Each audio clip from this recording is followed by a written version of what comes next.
Passo a palavra agora ao presidente do Sindicato Carioca dos Fiscais de Renda, SINCAF, senhor Luiz Antônio Barreto.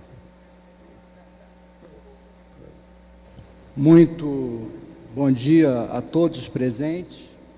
Eu quero agradecer, em nome da nossa instituição, o vereador pela oportunidade de discutir esse tema fundamental para a nossa cidade. E saldo todos os membros dessa mesa. O tema que faz uma relação direta com a questão do mercado de trabalho é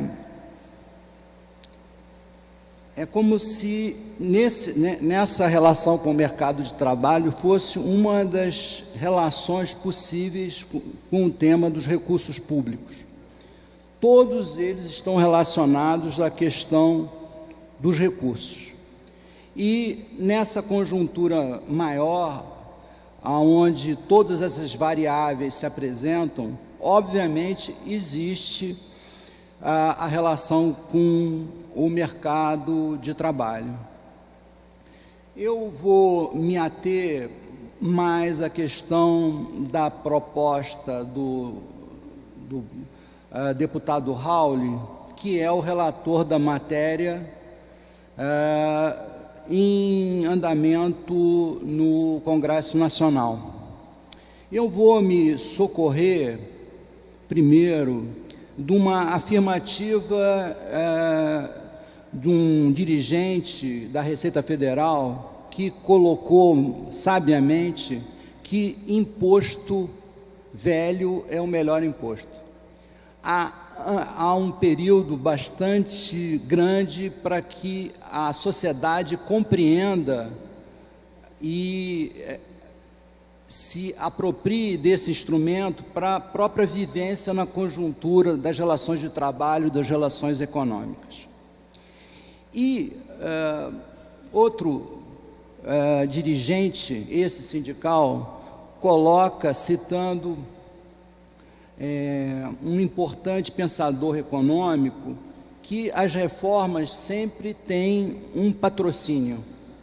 Elas se voltam sempre, ninguém reforma nada sem um objetivo, e o objetivo sempre inclui a tendência maior da população não, desse grupo de se assegurar de determinadas vantagens nessa reforma.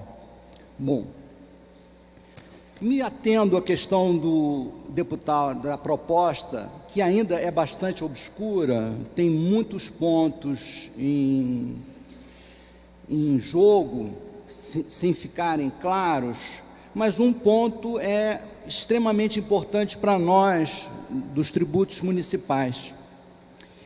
A proposta pega o imposto mais importante para os municípios. Nós temos dados que, generalizando, é em torno de 55%, até numa grande capital dos recursos tributários arrecadados municipais, é de 60%. Então, a proposta dele migra esse imposto para o IVA. O IVA, e dá, nessa proposta original, para os municípios, ela pega o IPVA, que metade dele é municipal, ele passa a ser esse recurso todo acrescido do ITR, Imposto Territorial Rural, seriam as fontes municipais em troca do imposto sobre serviço. Ora, eu tenho dados aqui de 2015, extraídos do Observatório das Informações Municipais. Um exemplo do Rio de Janeiro, de 2015, a receita orçamentária foi de R$ 27.147.501.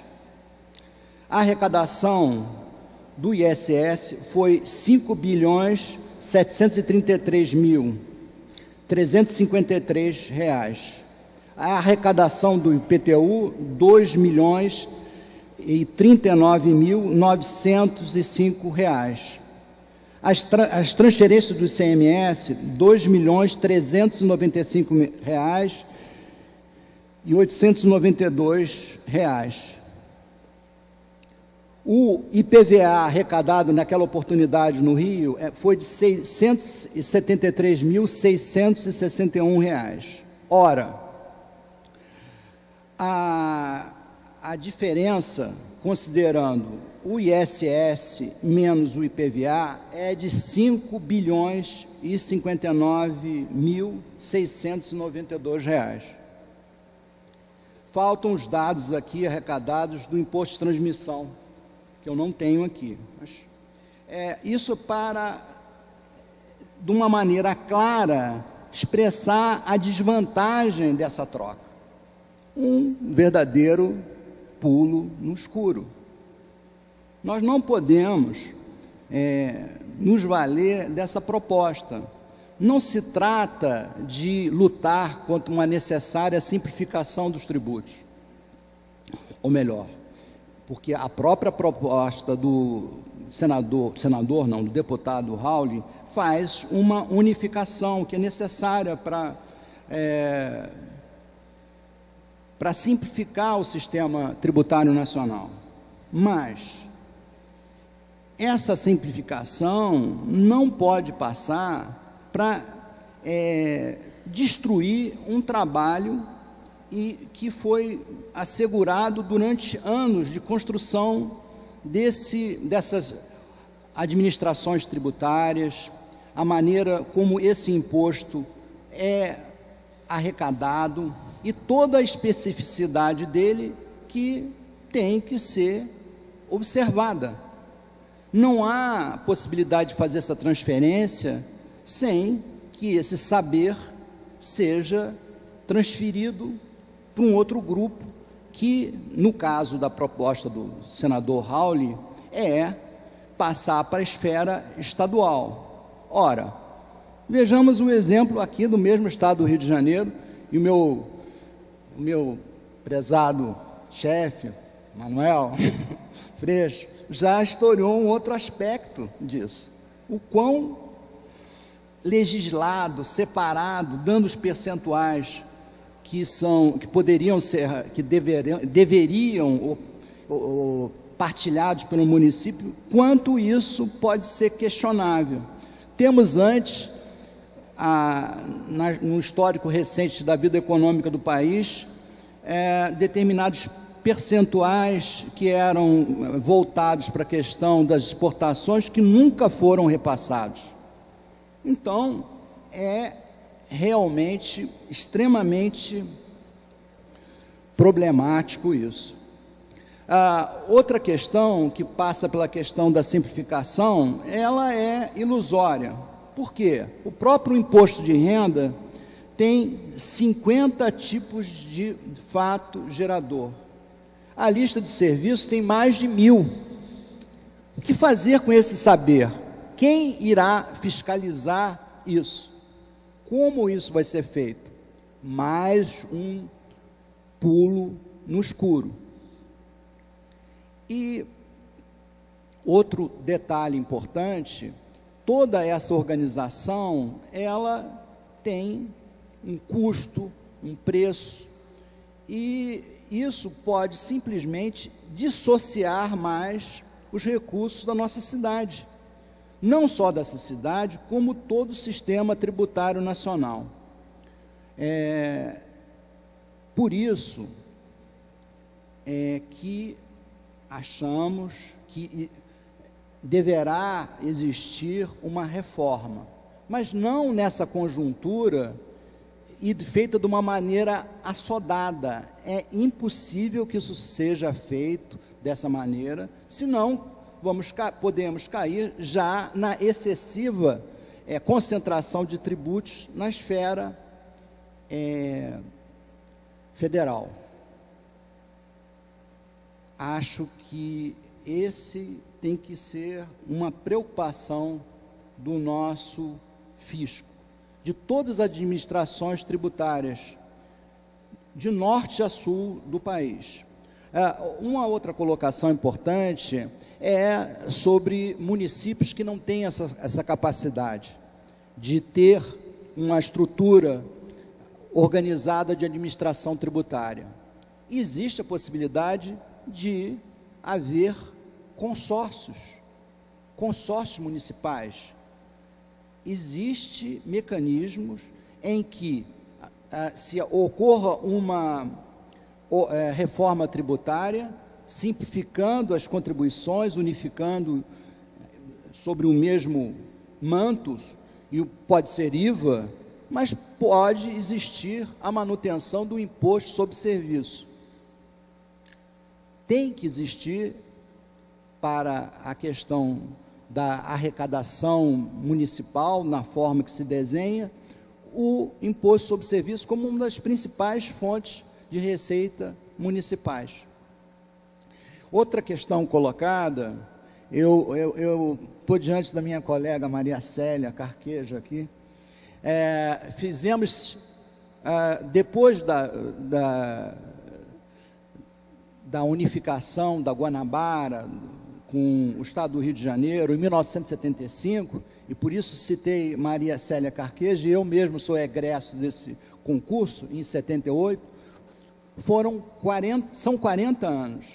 40 anos em que houve um agregar de conhecimento, de evolução, para que a gente possa aplicar a lei dentro dessa cidade, o imposto sobre serviço.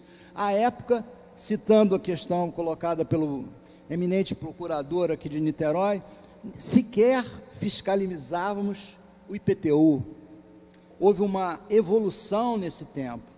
Então, é preciso respeitar esse saber, que não pode ser perdido num salto no escuro. Não podemos abrir mão disso. Eu repito, não se é contra uma reforma, a simplificação. Eu, falando com o meu colega do Estado aqui, anteriormente, falei sobre a questão de que há possibilidade de coexistirem os dois impostos, o IVA, não é? E esse outro valor, o imposto sobre serviço, funcionar de uma maneira distinta, mantendo essas estruturas. Eu não sei se eu estou me repetindo, mas a questão dos consórcios nos municípios de pequena monta é possível, para que a gente estruture administrações fazendárias. Então, basicamente é isso, um salto no escuro. Temos que ser claros em relação a isso. Não podemos embarcar num sonho que pode, teoricamente, ter implicações louváveis para a sociedade, mas, objetivamente, não temos isso como uma possibilidade, principalmente em relação à nossa conjuntura atual. Existem outros procuradores municipais, eu cito uma procuradora de Blumenau, que coloca, inclusive, o aspecto inconstitucional de fazer essa reforma. A reforma só é possível por ferir a Constituição se houver uma nova Constituinte. Aí poderemos mudar tudo. Mas com esse Congresso, com esse jogo de interesses, poderemos simplesmente dar um tiro no pé, dissociarmos mais nosso trabalho, nosso fundamental trabalho para financiamento do Estado, para a democracia brasileira tão ameaçada, sem que a gente tenha isso de uma maneira bastante estruturada. Eu acho que basicamente é isso que eu queria colocar. Eu também gostaria de ler aqui, a própria federação nossa tem já propostas para um paradigma, eu vou chamar assim, da reforma tributária, qualquer que ela seja. E ela remete também à questão colocada pelo Raul. Eu vou tomar a liberdade de ler aqui rapidinho, não se assustem, não é? Mas eu acho importante, principalmente para ficar como um documento aqui, inicial dos nossos trabalhos, que eu acho que a gente vai ter que esse evento aqui seja um início de uma jornada nossa de verificar as implicações e o melhor modelo que a gente tem que oferecer para a sociedade. Eu vou ler então aqui.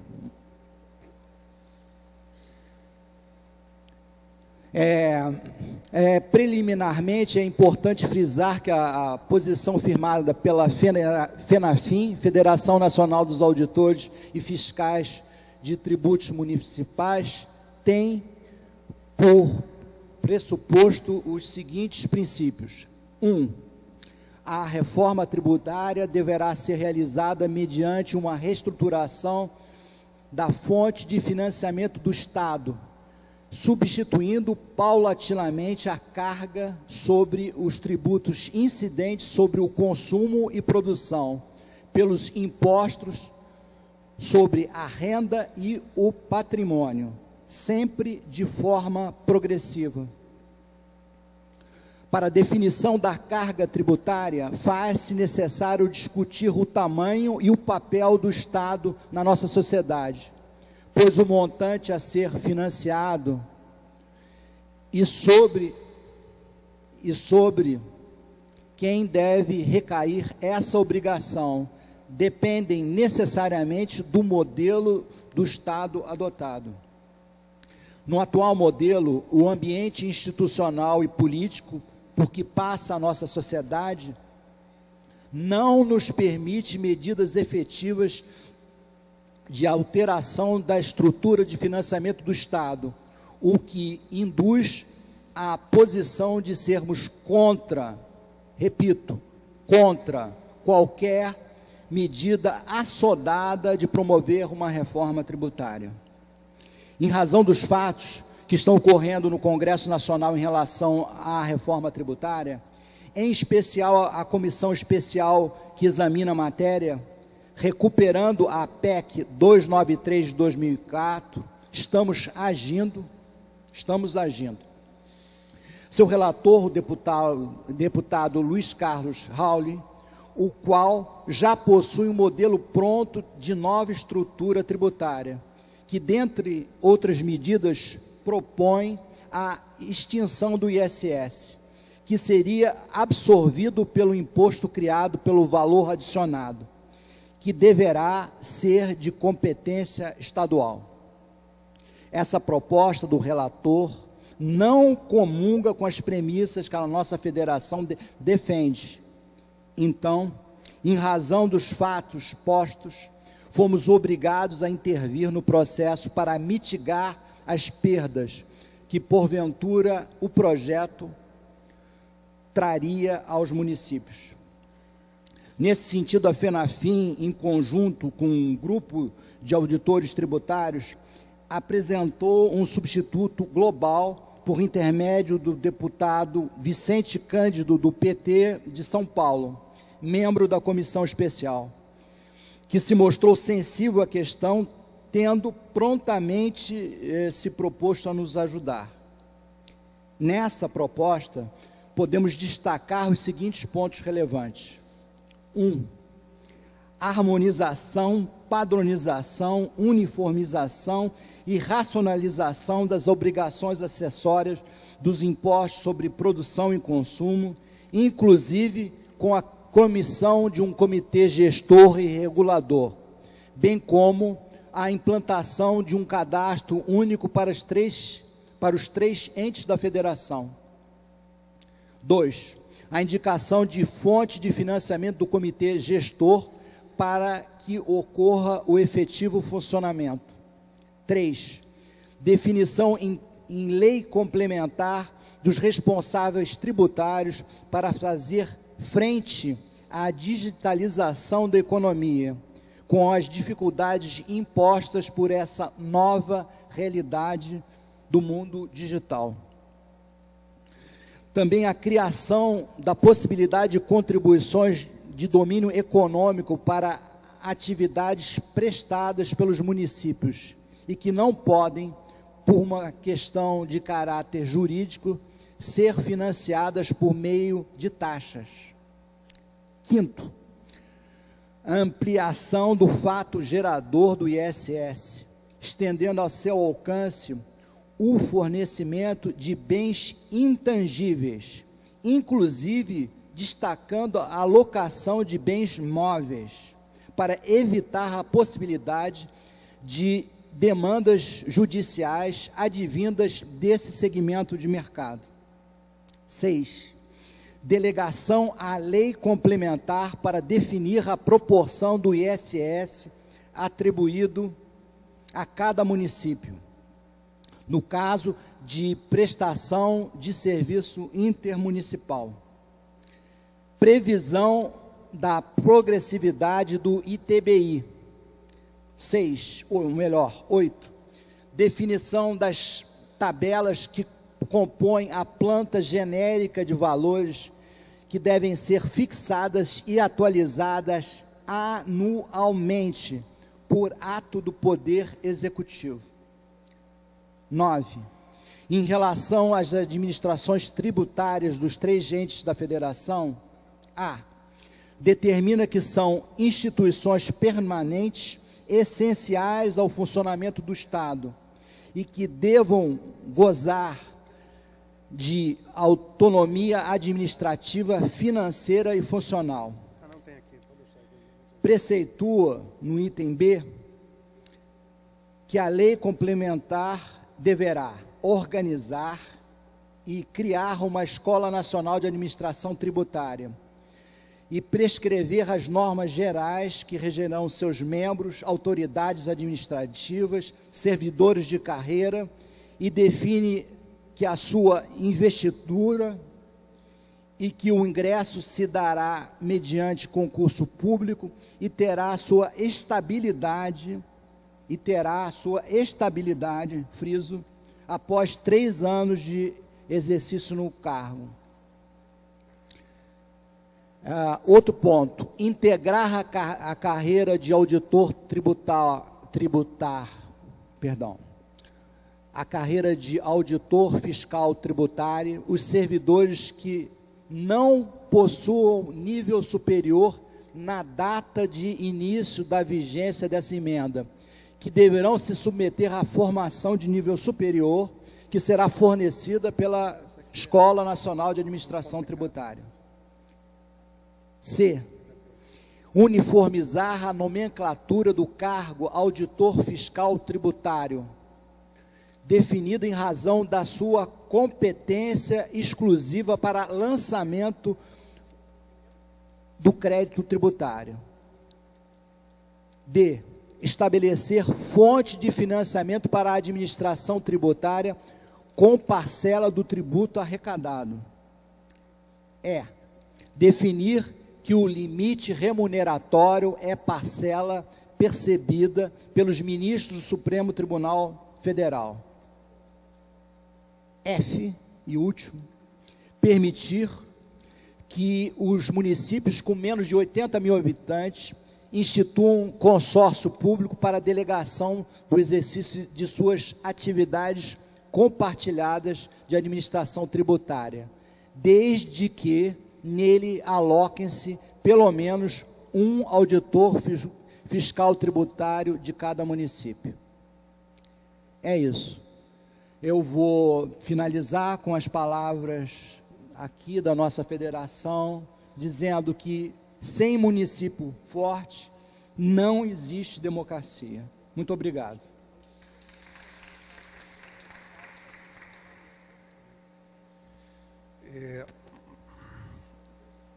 Gostaria de comunicar e agradecer